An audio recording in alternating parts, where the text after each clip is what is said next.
All right, everybody, this is going to be our third video update. The USS Cod here in the Don John shipyards. It's kind of an exciting time because she's about 95% done, and we're going to do a quick walk around and show you what we've done. A lot of people have been following my video. A lot of the other museum ships have been following my video. I thank you. In about 5 days, we're going to see this dry dock fill up with water and this big red wall float out. We'll be about 30 feet deep here, and Cod will be exiting this wall here, or this area here, and head back to Cleveland, back home, so we can teach history for another 60 years, let's hope. So follow along. So just to give you an idea real quick, the size of this dry dock, talking about 30 foot deep up to the top here. When the water's filled up, these 4 valves will open up and let the water in. This dock will then just float up, and they'll tug it out of the way, and you're open to the lake. This dry dock is about 150-200 feet wide and around 1,100 feet deep. So you can see the Cod way down there. It's a very large dock, and the Cod is relatively small compared to this. Okay, so right here is the shutter doors for the 4 torpedoes. These will be installed shortly. The torpedo area is the final touch that they're doing to get her ready to go. Let's take a look at that. Okay.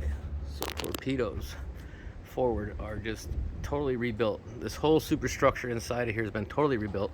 If you look at the old videos, you could see how that was pretty much gutted out. It was rotted, especially at the waterline area, which is in the torpedo number 3 here. They actually rebuilt this area right here. This is the original, and this is the original. That one right there was rebuilt here at the shipyard, and you cannot really even tell that that was fabricated here. They've done such a fabulous job at that.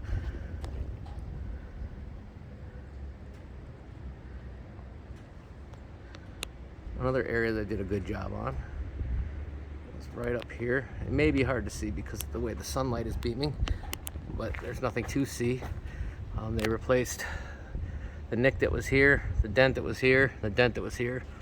The dent that was over here was from the tug, and the dent on the tip there was when we were playing tag with the Coast Guard. Now it's all done, and you're it. So what they've done here is they've welded a bunch of these stainless steel studs to the hull, and what these are for, there's one here, there's one here. They're going to attach anodes, sacrificial anodes, to these studs, and we're going to put stainless steel lock nuts on here, and these will be for the galvanic corrosion, and we're hoping that that stops a lot of that galvanic corrosion. We've put a total of 54 that I've counted on the hull. Here's one that's been mounted. Most of them have been mounted. Again, like I said, the torpedo area is the final touch, and she's going to be ready to go. As you can see, it's just a large aluminum anode that's bolted to the hull so that there's contact with the hull, so any corrosion should attack the weaker metal versus the steel. When I dive on there every year, I'll keep an eye on these and see which ones may need changed out. So hopefully the sun isn't causing too much refraction here, so you can see the whole side of her. I mean, they've just done a fantastic job. I mean, if you just look at how good she looks versus how she looked when she first came in here. All that fresh paint on the bottom, which was, again, donated by Sherwin-Williams. We want to thank them for that. You know, a lot of this stuff wouldn't be possible without donations, especially a large donation like that, which I believe was over $200,000. Like I said in my second video, you got a intake discharge here. That's going to be for our air compressor cooling. We left those ones open, but as far as the other ones, all the rest of them that we found on here, if they were not necessary, we had them blanked over. There's no need to have those holes in the bottom of the boat for systems that we don't use. All right, back to the sea chest. This is where your intake comes in for cooling. This will cool the engines in the after engine room. We got some nice new stainless steel threaded rod, stainless steel nuts on here, so it would be possible to remove that now because they were so badly corroded. There was no way to remove this without cutting them off when it came in here. You see there's another anode down here on the bottom. Here's a great shot of the prop shafts, rudder, stern planes, I mean, just look at that. It's just phenomenal, the work that they've done here and how good she looks. I mean, you got this thing was built in 1943, I believe. So, I mean, it looks really, really good. You can see a section of the hull right here. That's or the belt. I'm sorry. That's the section of the belt that we replaced. We were going to replace the whole belt all the way around, or at most parts, but being that it was not cost effective, plus there was risk of fire cutting through some of the areas of the hull that we didn't want to risk. So the sandblasting and the epoxy that we put on here should give her plenty of protection. We did replace the areas that were absolutely necessary, but other areas that were just partially damaged, we were able to repair. So I was watching today, they did the sandblasting this week. They had about 3 inches thick, the whole width of the sub and the whole length of the sub of the sandblasting media. So I can only imagine how many tons of sandblasting media was used to blast her, but they did a great job. So in the stern torpedo area, God, that's a tongue twister for me. They have done a great job of rebuilding that. That was all fabricated right here by hand. The guys are just awesome down here. They've done a great job. That was completely rotted out. They basically just cut it out and rebuilt it from scratch. And when you look at it, you would think she just rolled off the assembly line. I mean, she's just gorgeous. Here's another section right here. I think in my last video they were just installing that section, welding it up when I was here last. You can see it's all welded up, painted, and looking good. Just forward of that, you can kind of see where some of the epoxy filler was used. It was sandblasted, and then they used the epoxy filler to fill in the gaps. Kind of like Bondo, but a little bit better. And that should be able to keep her protected for many more years to come. Okay, so we're just after the sail, right underneath the 5-inch gun. You can see there's a lot of epoxy filler used in this area. I don't know if the video shows it very well, but you can almost see how it was kind of just, it was sandblasted then laid in there. This area of the submarine had a lot more corrosion than the other side, which is, this is the dock side. And if you look down here, you can see this is on the edge of the bilge keel. We didn't have anywhere near this kind of corrosion on the other side. It was all on this side. And this is the areas that are closest to the wall and closest to the dock. Probably one of the worst ones I've seen is like right here.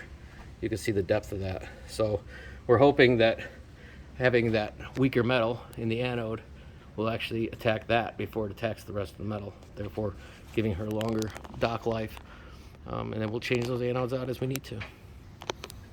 Okay, so this is the largest section of belt. We're just forward of the conning tower. Section that goes from here all the way to here. That was the worst section of corrosion, so that's all new metal right there. Again, we would have loved to have done the whole submarine like that, but it just wasn't feasible. Now you do see there is some other damage still on the submarine in certain areas. A lot of this, you got to remember, this was a vessel of war, was depth charge. It went through, I'm sure, many dockings, many rough dockings, and she's been sitting on a wall for 60 years, and this is the side that was on the wall, so it's just something that happens. But she's still in great shape, and she looks good. All right, so that's our quick walk around. This will probably the last video in the dry dock here. The next video you're going to see is when we get her back home to Cleveland. I really want to thank everybody that's watched these videos and been through this with us and watched her go through her transformation. It's been surreal. I've always tried to choose a good backdrop for the end of the video here, so I chose under here because I've been under here many times, and this will be the last time I'm under here without a scuba rig on and a wetsuit. So it's kind of neat. To answer a few questions from some of the other videos, one is why don't we dry dock her in Cleveland permanently? We don't have an area in Cleveland that can handle a boat of this size. Our lot is very small in Cleveland, plus we lease that from the city, and the cost would be pretty outstanding, and we just don't have that kind of funding right now, especially since we spent quite a bit of money just to do the refit now, which from what I was told is near $1.4 million is what we spent to get her this far. But I think it's money well spent, and we couldn't have done it without people coming in the gates and visiting, and the paying that ticket price that, you know, helps us do this, and the donations, and you know, Sherwin-Williams definitely helped us out a big chunk of that money. Also to thank the crew down in Cleveland, especially Daryl, who's our chief of the boat. He's been a part of the submarine working down there. This is his full-time job, and he's been doing it for 30 years, and he knows just about every system there is on this boat. So you come down and see Daryl, say hi to him. Paul, our president, who put this all together and got it going, and then we have a handful of volunteers that have done, you know, great things to help the boat come along, and you know, we couldn't do it without all of them, and we couldn't do it without all of you. Another question to ask that was asked is, what are we doing with the extra steel? So we did secure some of the steel that came off the belt. We have it. I don't know how much of it we have. We took as much as we could. It's kind of heavy. It's kind of, some of them are very large, but we were able to take it, secure it. What we're going to do with it, we're not sure yet. We'll figure that out later, whether it becomes coins or souvenirs or whatever it may be. And another question that people were asking me